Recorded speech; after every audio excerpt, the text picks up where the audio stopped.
Dito ginaganap ang Aranyat Baluarte taon-taon at maraming tao ang dumadayo rito mula pa sa iba't ibang lugar. Pero alam mo ba na marami ka pang dapat makita at malaman sa bayan ng Gumaka? Kaya tara, samahan niyo ako sa 3 minuto na ito at ipapakilala ko sa inyo ang Gumaka at bakit ito tinawag na Gumaka, the one who fought. Ito ang dinarayong tourist spot dito sa Quezon Province. At nasa 1,000 katao ang dumadayo dito kada araw tuwing mahal na araw. Sino nga ba naman ang hindi mapapadayo sa lugar na ito?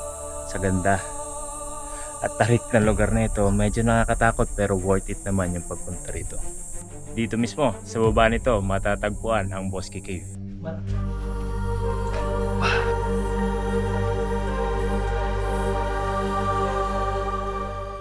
Ito naman ang diversion road ng Gumaka, Quezon, kung saan may matarik itong ahunin, ngunit may maganda at relaxing view naman ito habang ikaw ay nagbabiyahe dito.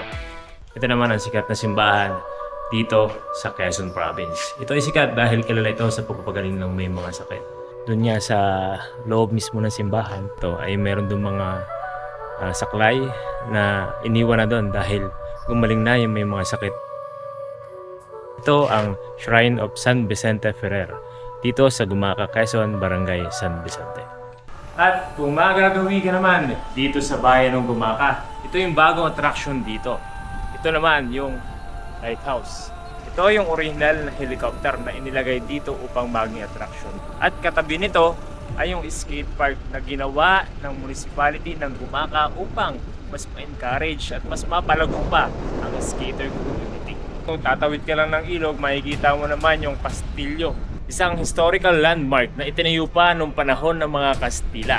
At ito ay may lihim na lagusan patungo sa simbahan. At itong simbahan na ito ay tinuring pa na pinakamalaki at pinakamatandang simbahan sa Quezon Province. Ito naman ang Kuluong, isang balon na itinayo pa noong 18th centuries at isa rin ito sa pinakamatandang well. At katabi ng balon, ito naman ang Gumaka Town Hall. Isa rin ito sa pinakamatandang munisipyo sa Quezon Province. Ang dating pangalan ng Gumaka ay Gumaka. Ang ibig sabihin ay the one who fought. Dahil may mga pirata noon na pumunta sa Gumaka. At ang Gumaka ay ipinagtanggol mismo ng pamahalaan ng Gumaka ni Lakan Bugtali. Kaya tinawag ang Gumaka na Gumaka, the one who fought. At ito ang bayan ng Gumaka. Maraming salamat sa pagsama sa akin sa loob ng 3 minuto. Hanggang dito na lamang at ingat!